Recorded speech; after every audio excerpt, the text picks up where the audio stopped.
Xbox has made a living off day one games on Xbox Game Pass for ages now, and it looks like PlayStation might be switching things up when compared to the competition. So let's break that all down. Up next.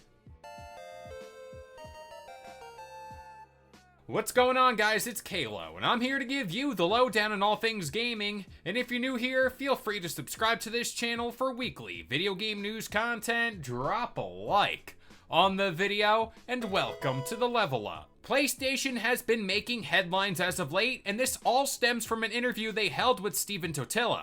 Within this interview, PlayStation was asked about the possibility for day one first-party games to PlayStation Plus. Keep in mind, this is something Xbox themselves, while they've made foolish choices every now and then, they've been the best at. And especially when providing value for Game Pass subscribers. But this success for Xbox has applied some more pressure to PlayStation, seeing how PlayStation first-party games are very high quality and in very high demand. So adding them to a service like PlayStation Plus will no doubt get them more subscribers in the long run.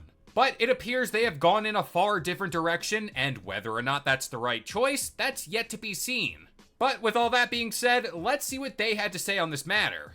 Quote, "We've sort of stayed true to our strategy across the board. We're not looking to put games day and date. Our strategy of finding 4 or 5 independent day and date titles and using that to complement our strategy of bringing in games when they're 12 to 18 months old or older, that balance for us is working really well across the platform." Now, when you hear that, at least to me, this isn't all that surprising, especially when talking about PlayStation. It's been proven before that they are the market leader in gaming, and the strategies they've been currently using have put them there for a pretty long time. But I'm speaking more of a business perspective there.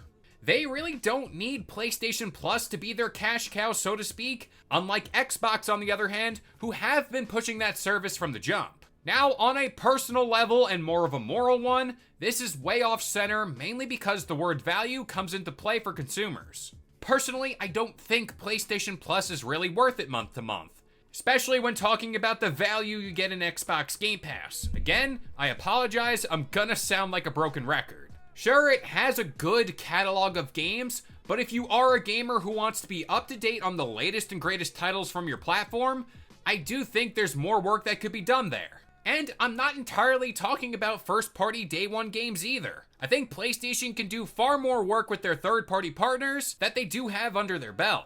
Sure, their games are expensive to make, but now I'm shifting gears to a fan perspective, mainly how I see it. PlayStation mentioned 4 to 5 independent games every year, and honestly, I don't think that's enough, especially when compared to Xbox. And Xbox typically gets that amount of games within a singular month of the year.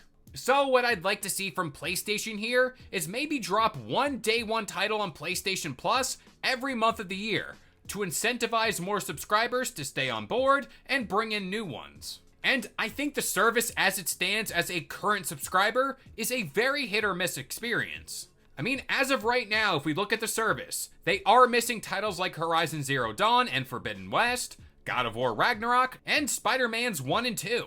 This also goes without saying, I do think, correct me if I'm wrong, at some point in time, those games were on the service, but then they were taken down, which again is very odd. But with all that being said, I'm gonna pass it off to you guys. If you are a PlayStation Plus subscriber, no matter the tier, what do you think of the service and what do you think they could change? But that about does it here. I've been Kalo, I gave you the lowdown on all things gaming, and if you're new here, feel free to subscribe to this channel for weekly video game news content, drop a like on the video, and this has been the Level Up.